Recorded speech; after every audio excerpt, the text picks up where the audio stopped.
Давай. Что мы делаем? Делаем мы что? Сворачиваем мы пережженную веревку,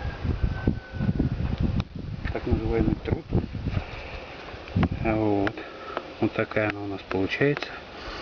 На Камень, кремень, кресало из обычного советского напильника. И да, перед этим набрал я что-то для розового. Можно летом найти, в принципе, везде.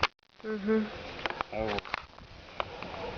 Ну и пока мы все это дело приготовили, сеном мы проделываем вот такие нехитрые вещи.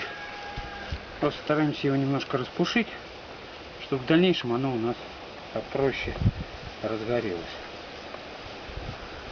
Вот делаем как бы вот такую ямочку, луночку. Гнездо. Да, вот так вот. Вот. Опять же возвращаемся к нашему кремнию, труту. Ну и как в старину добывается искра. Бить сильно не надо, скользящими движениями.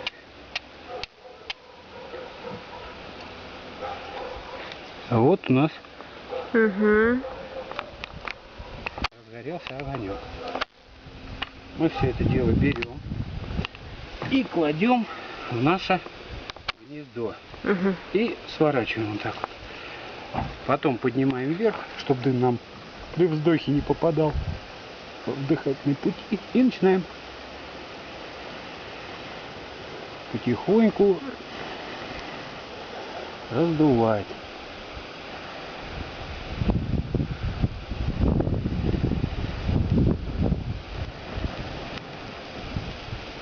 Ну вот у нас и наш огонь.